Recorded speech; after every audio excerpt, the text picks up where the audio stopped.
desprezou Esaú a sua primogenitura. Podeis tomar os vossos assentos. E eu começo essa mensagem fazendo duas perguntas. A primeira: o que você está fazendo com os bens que Deus te deu? Vou repetir. O que você está fazendo com os bens que Deus te deu? Segunda pergunta. Preste atenção. Você seria capaz de trocar céu por inferno? Bênçãos por maldição? Vitórias por derrotas? Sucesso por fracasso? Você seria capaz de trocar coisas boas por coisas ruins? Você seria capaz de trocar o que presta pelo que não presta? Você seria capaz de trocar o que é eterno pelo que é passageiro?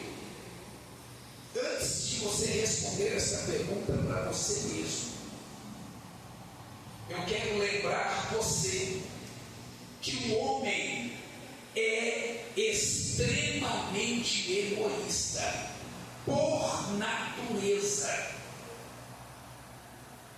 E ele quer sempre o que é bom para si.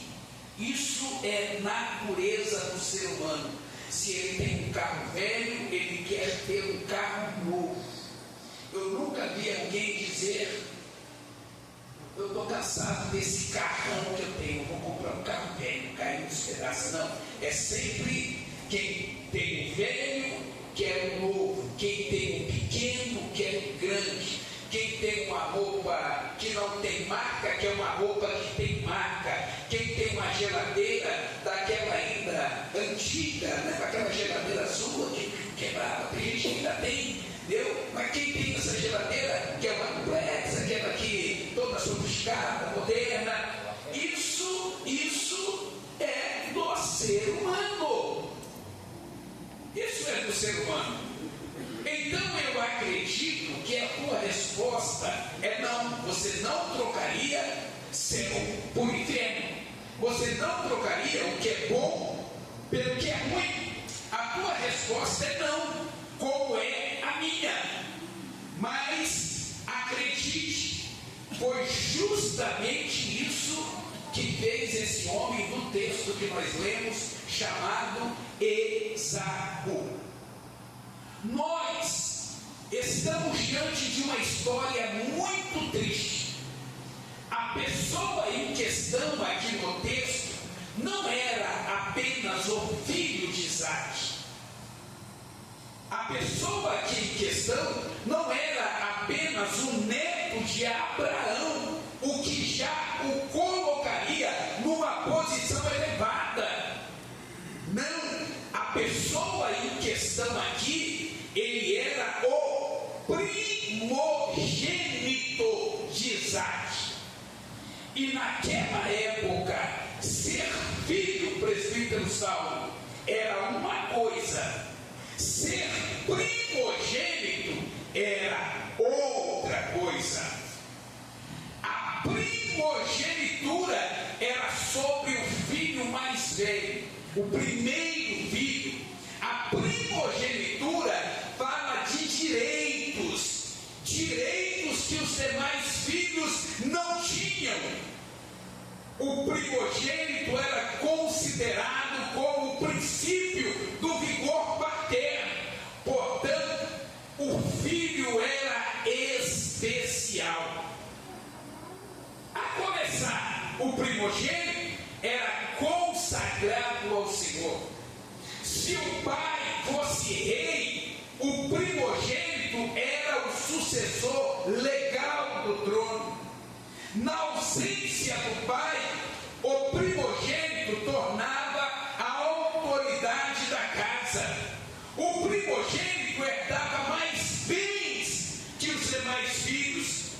O primogênito, por ocasião da morte do pai, ele se tornava o líder espiritual da casa, com vários direitos especiais e tratamentos especiais. Enfim, o primogênito se tornava um administrador dos bens da família. No caso de Esaú, ele não era só o filho de Isaac, ele não era só o neto de Abraão, ele era também o primogênito. Lembra da expressão muito comum que nós lemos muito na Bíblia e que citamos muito? Deus de Abraão, Deus de Isaac e Deus de Jacó? Pois bem, não era para ser assim. Era para ser Deus de Abraão, Deus de Isaac e Deus de Esaú. Por que não foi? Nós vamos entender aqui o que esse homem tão privilegiado fez para perder a maior riqueza que ele possuía. Agora, eu faço uma observação muito importante. É importante ressaltar isso, que bênçãos, promessas e privilégios que são dados a Deus por nós, só são concretizados se nós tomarmos posse. Não adianta ter promessa e não tomar posse. O que eu mais escuto é gente que tem uma grande promessa que foi feita por Deus, mas vive como qualquer um, porque não tomou posse. São promessas, mas existe deveres. São privilégios, mas existe responsabilidade. Deus fala, mas nós não ouvimos. Deus diz, eu estou te dando, mas nós não tomamos posse. E muitas vezes a gente vai vivendo de qualquer maneira, como qualquer um que não tem promessa. E a gente faz o que quer, fala o que quer, vai aonde quer e vive a rebelia. E muita gente diz assim: eu sou dono do meu nariz, ninguém me manda, não devo obrigação a ninguém, não devo favor a ninguém, pastor é pastor só da igreja, não tem nada a ver com a minha vida. Tem gente que vive assim. Sim, você pode até viver assim, mesmo tendo uma promessa, mas eu quero dizer para você, você é um candidato a se estribar. Você pode entrar pelo canto, você pode perder as promessas de Deus, ficar chupando o dedo e chorar o resto da vida, porque as promessas que Deus fez a nós só são concretizadas quando nós tomamos posse. Esaú era gêmeo, irmão gêmeo com Jacó, porque Esaú nasceu primeiro, e por nascer primeiro, ele recebeu o direito da primogenitura. A gente pode até dizer que Esaú nasceu iluminado, Esaú nasceu num berço de ouro, Esaú era neto de Abraão, Esaú era filho de Isaac, Esaú ia fazer parte da linhagem do Messias, nasceu em um berço esplendor, tinha sangue azul, nasceu abençoado. Eu diria, como se dizem por aí, que Esaú nasceu como um umpa-lumpa de tanto privilégio que ele tinha. Os irmãos Esaú e Jacó cresceram. Esaú, segundo o texto que nós lemos, gostava de caça. Jacó já era um homem simples, um homem comum. Esaú era mais amado pelo pai, mas Jacó, o irmão, era mais querido pela mãe. E o texto diz o seguinte, que um dia Esaú, voltando no campo, ele depara-se com Jacó, seu irmão.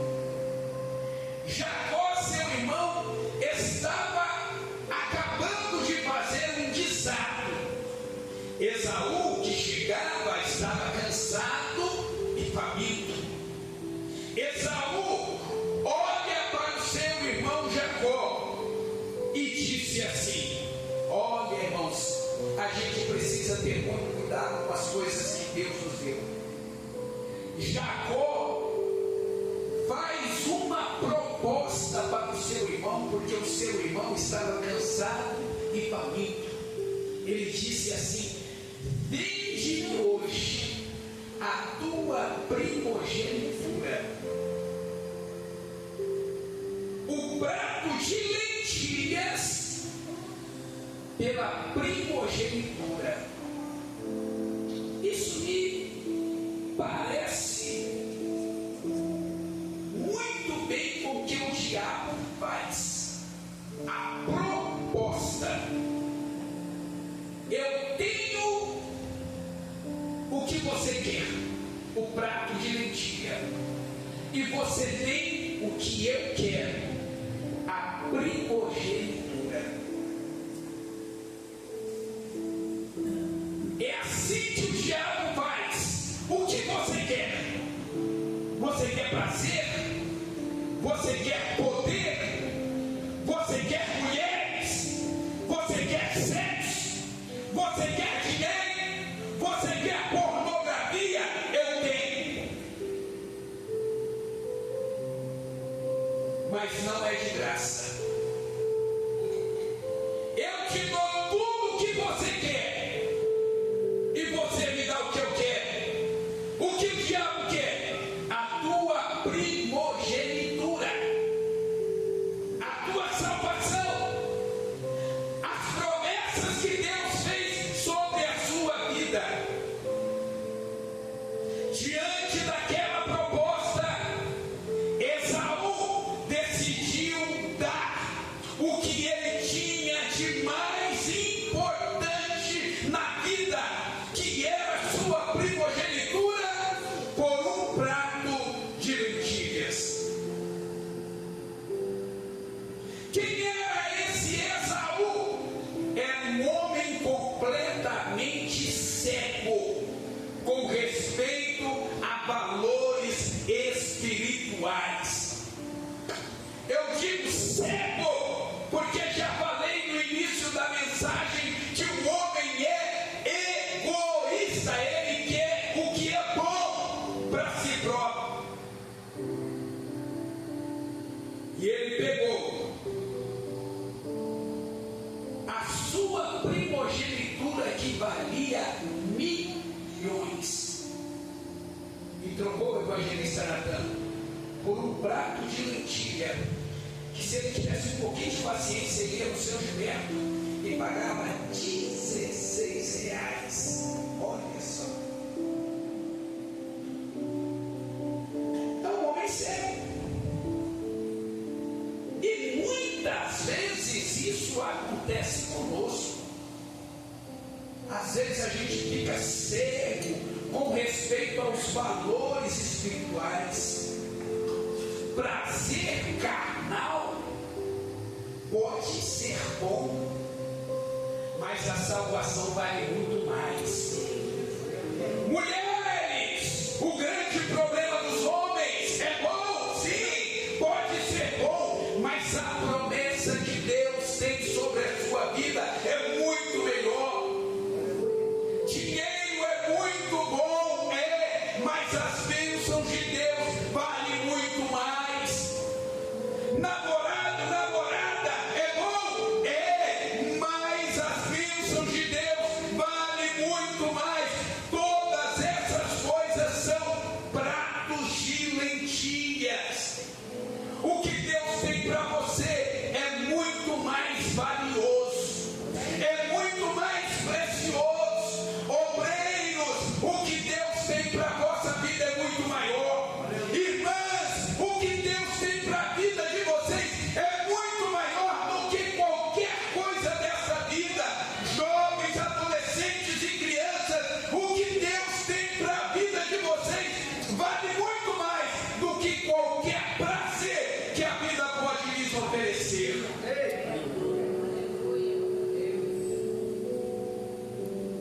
E o diabo, ele trabalha sempre assim, para apagar o nosso nome da história.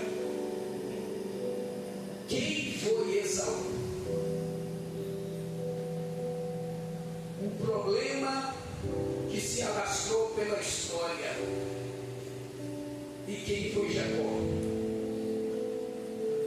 O progenitor, da onde veio o Messias, o Salvador do mundo. Deus de Abraão, Deus de Isaac e Deus de Jacó. Deixa eu fazer 4 observações e a gente já parte para o final. Primeira, existem decisões erradas que nós tomamos na vida,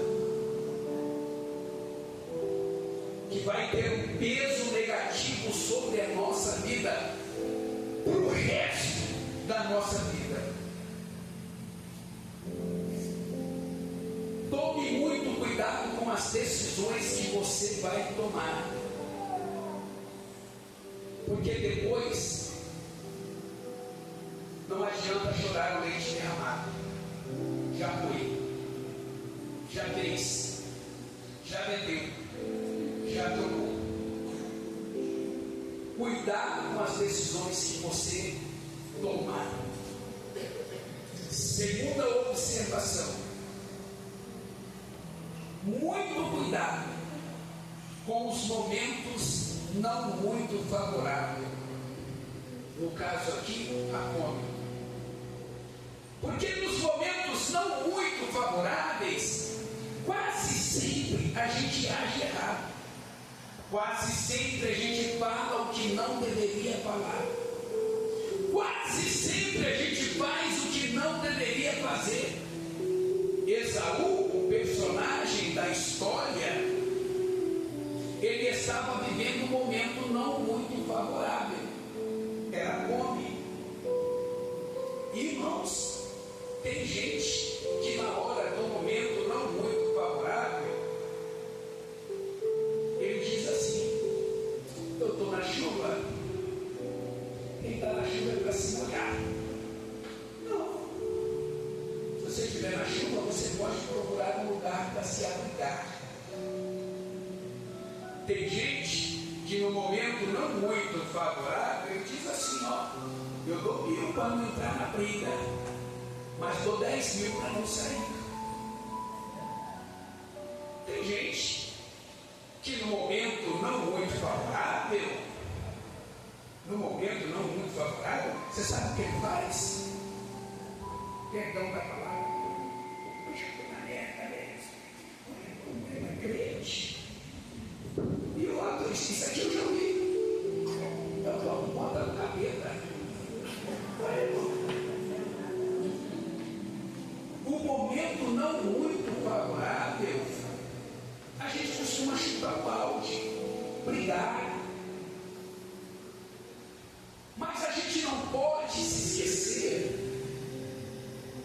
que isso é um momento. Isso passa. A fome passa. A tempestade passa. O vento passa. E a pergunta que eu faço é: e depois? Aí a gente é obrigado a dizer assim: me perdoa, porque eu estava de cabeça quente, não é assim? Falei o que não deveria falar, fiz o que não deveria fazer. A pergunta que eu faço é: e depois? Você não é crente? Você estava com conta do capeta, o capeta passou, foi embora e agora? Você não é crente, você vai ficar com vergonha não. A pergunta que eu faço: e depois? Você não é obreiro? Ah, eu estou com conta do capeta. Hoje à noite vou ouvir o presbítero Saulo, que semana para trás, estava por conta do capeta. Como é que ele vai pregar? A pergunta que eu faço é: e depois? Você não é obreiro? Você não é obreira? Você não é professor? Você não é pregador? Você Você não é cantor? Tem coisas que a gente conserta, mas tem coisas que a gente não conserta mais. Aí, sabe o que acontece? Olha, irmão, eu sou pastor, tem 30 anos que eu sou pastor. Você pode ter certeza. Lembra de usar quando ele tocou na arca, ele morreu? Quando ele tocou na arca, ele morreu? Sabe qual foi o nome que deram ali para aquele lugar?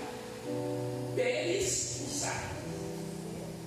Todo mundo que passava naquele lugar dizia assim: aqui morreu um homem desobediente. Aí quando eu passava lá, aqui morreu um homem que não temia Deus. Aí, se a gente não tiver cuidado, a gente vira tema de pregação na boca de pastor de pregador.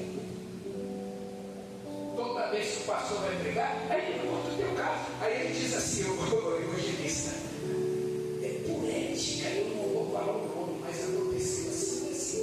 Então, é Pérez Uzá. Se a gente não tomar cuidado, a gente vira tema de pregação na boca de pastor e de pregadores. Aí eles ficam contando os casos de que, da sua vida, que você estava vivendo um momento não muito favorável e diz: eu estou por conta do capeta. A pergunta que eu faço para passar para a terceira observação é: e depois? Cuidado com depois. Porque tudo isso que a gente vive num momento não muito favorável passa. Como diz o carioca, segura a onda. Porque passa.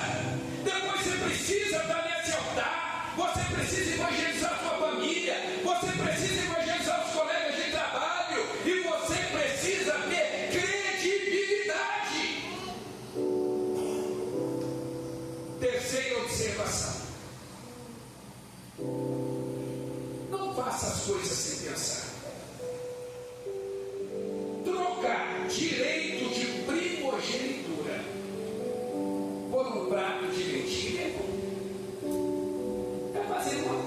É fazer algo sem pensar.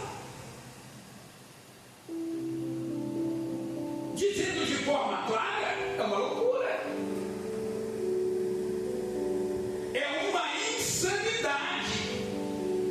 Uma pessoa que toma uma decisão dessa é uma pessoa que não mede as consequências. Faz as coisas sem pensar. Por quê? O contexto aqui não é de fome universal, de fome total, de fome plena. É de fome pessoal. Não tinha acabado a comida do mundo. Se eu não comer, eu vou morrer. Não era isso. Foi uma atitude impensada. Se não tem comida, eu posso fazer. Se não tem comida, tem o seu Gilberto que vende comida barata.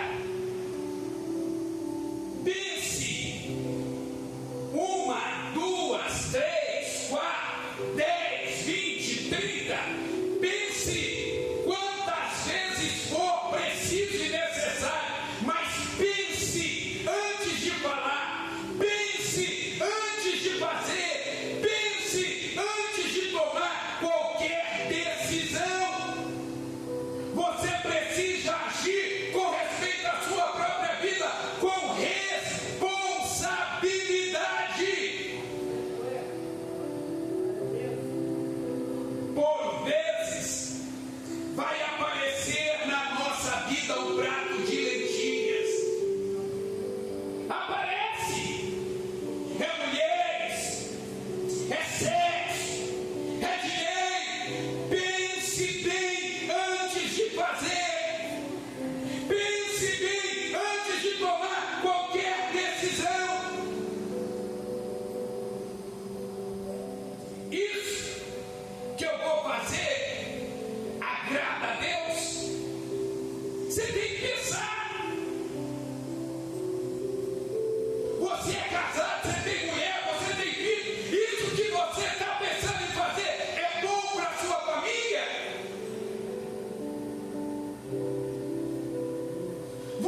E tem muitas coisas que eu posso fazer,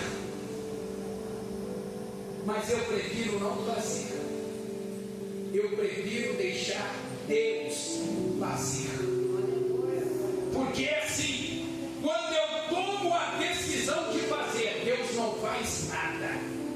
Mas quando eu tomo a decisão de não fazer, Deus faz tudo. Tome cuidado.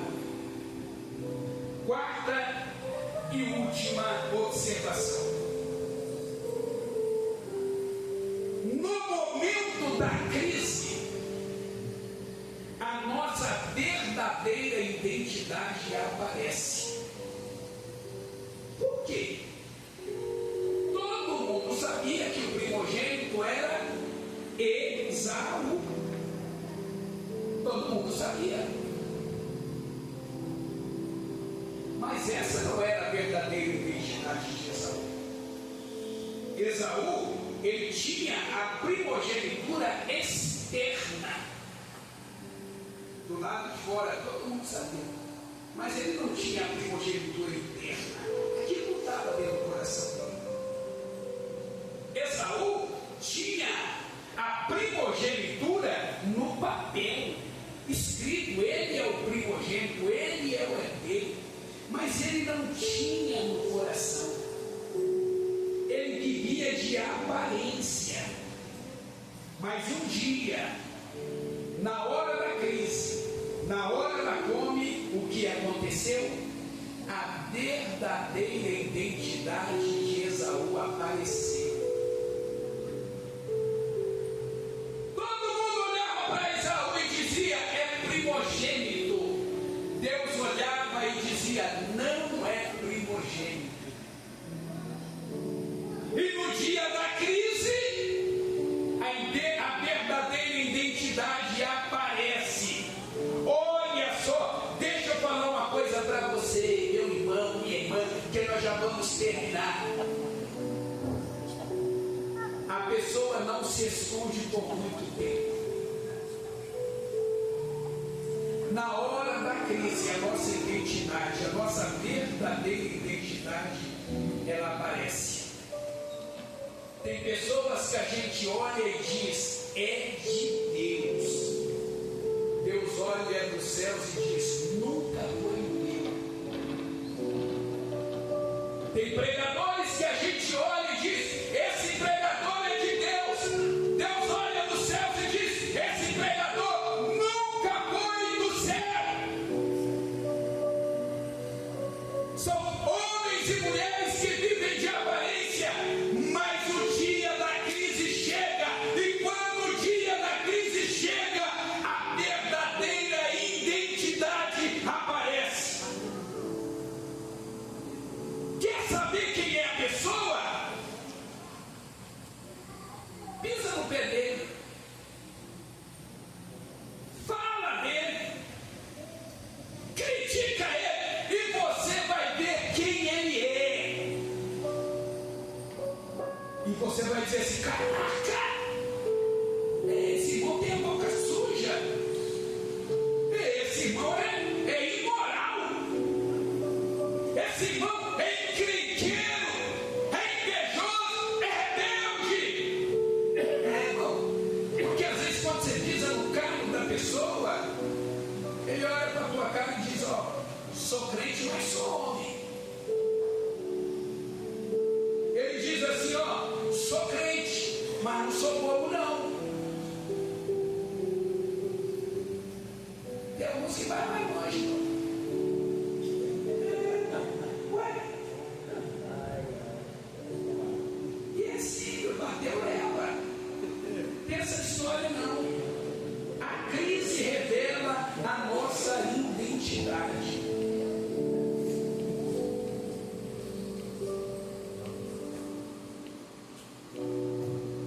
Eu vou terminar, deixa eu falar só uma palavra aqui para eu passar a conclusão.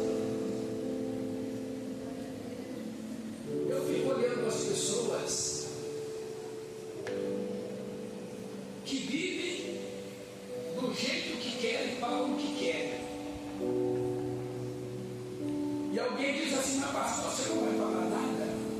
Irmãos, eu posso até ter cara de bobo, mas não sou bobo não. Porque estou na casa dos 50, já sou um homem maduro. Sou pastor há 30 anos. Sou professor de 36 matérias teológicas. Sou nascido e criado dentro da igreja. Então esse negócio de igreja eu entendo tudo. Então várias vezes eu tenho que fazer de bobo para me sobreviver. Mas essa não é a principal característica de muitas vezes o ficar calado. Sabe por quê? É porque eu vejo as pessoas falando, mas as pessoas não estão preparadas para ouvir a verdade. O pastor fica calado, é porque o pastor não tem resposta não. É porque se o pastor aqui, ele pode receber carga e manter-se de pé. Mas a pessoa que falou não tem estrutura para ouvir a resposta à altura do que ele falou. Aí eu prefiro ficar calado. Deixa Deus agir, deixa Deus falar e deixa Deus consertar. Porque, irmão, se disciplinar, se tirar, se fazer, vai embora. Metade da igreja vai embora. Metade. Deixa o pastor começar a falar, não pode, não vai, não é assim.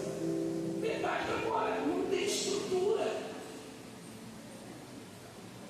Se a gente começar a fazer isso, a verdadeira identidade vai se manifestar. Então tome cuidado com os momentos de crise, porque os momentos de crise revelam a nossa verdadeira identidade. Concluo a minha palavra fazendo 4 alertas para os irmãos. 4. Primeiro, 4 alertas ou 4 nuncas. 4 nunca. Não é esse negócio. Vocês são professor, 4 nuncas. Porque 4 é plural, mas nunca. Como é que é esse negócio? Tem alguém aí que entende português? Para me ajudar? 4 nunca ou 4 nuncas? 4 nunca. 4 nunca? É. Quem é 4 nuncas? Primeiro nunca. Agora primeiro é nunca. Primeiro nunca. Olhe para mim. Nunca troque o eterno pelo passageiro. Primogenitura é eterna. Prato de lentilha é passageiro. Sabe quantos dias um homem vive? Sabe quantos dias um homem vive? Aproximadamente, a média, 26 mil dias. Pois você conta aí mais ou menos quantos dias você já viveu para ver quantos dias você ainda vai viver. Mas é mais ou menos isso. 26 mil dias.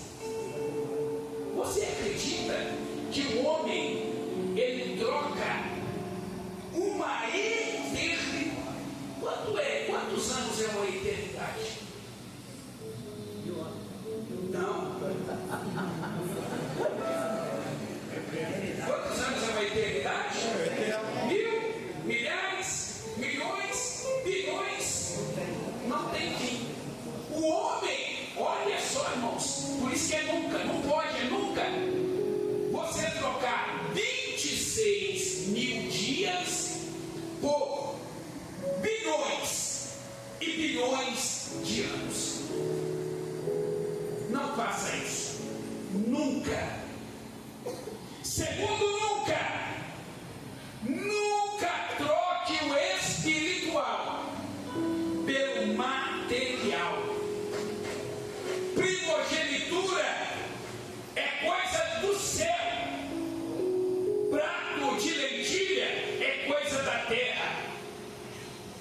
Primogenitura é coisa espiritual.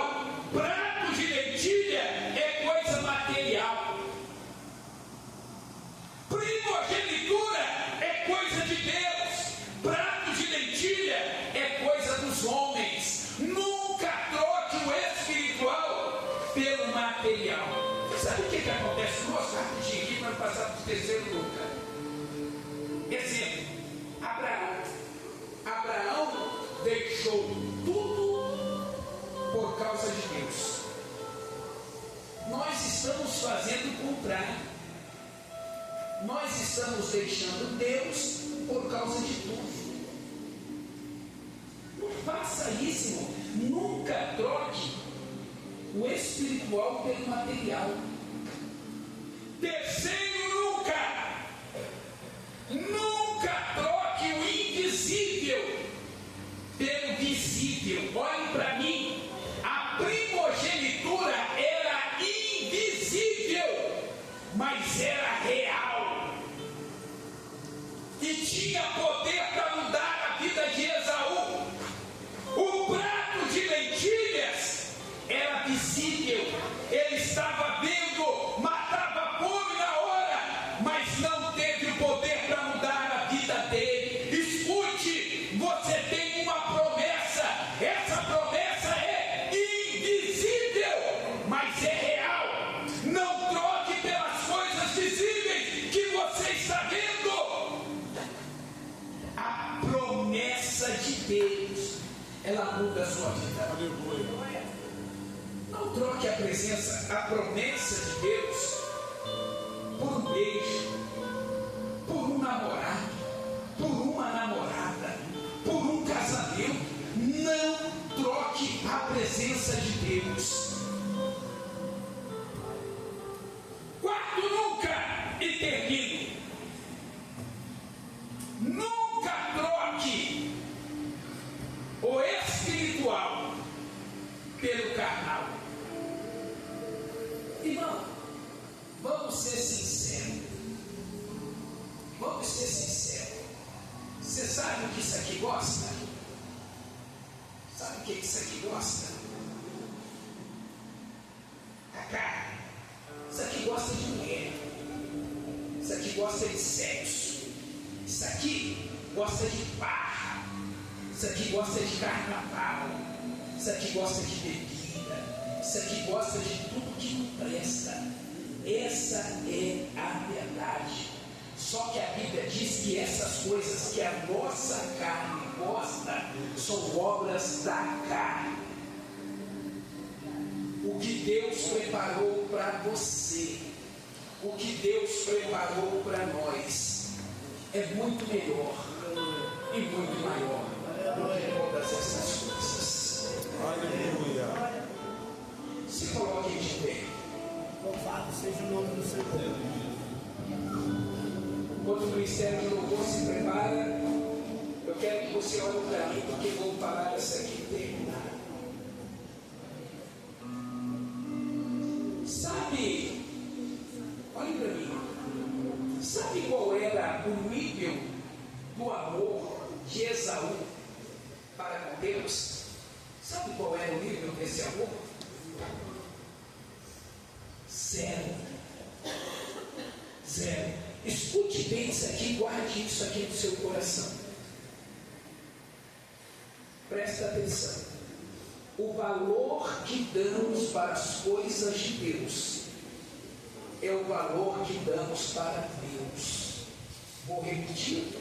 O valor que damos para as coisas de Deus é o valor que damos para Deus.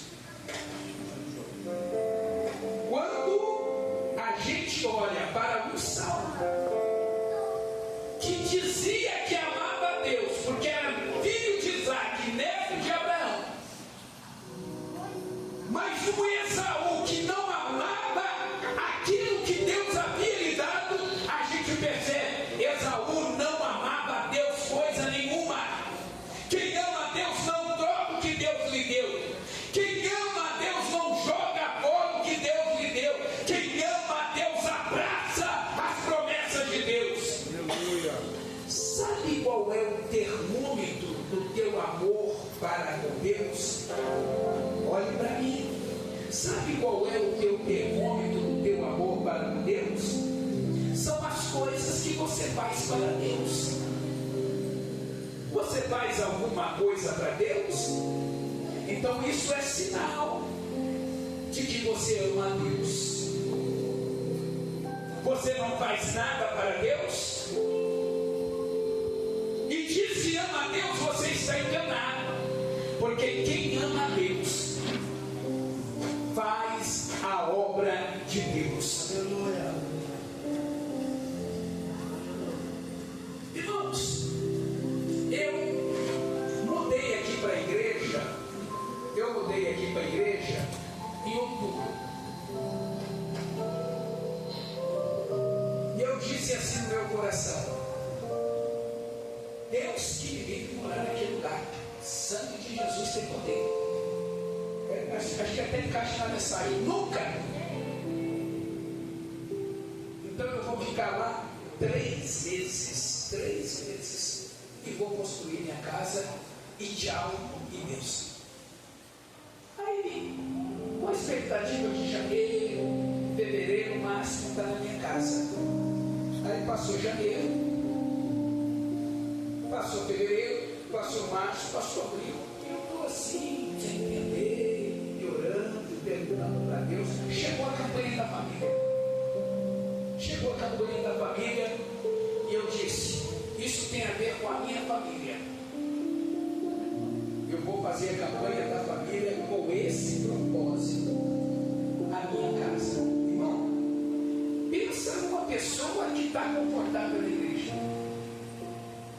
Eu já acordo dentro da igreja. Todo dia eu estou aqui dentro da igreja orando. Eu durmo dentro da igreja. Tem como não ser abençoado. E esse tempo de demora não é porque eu estou duro, não. Não estou duro, não. Não tem dinheiro para fazer minha casa.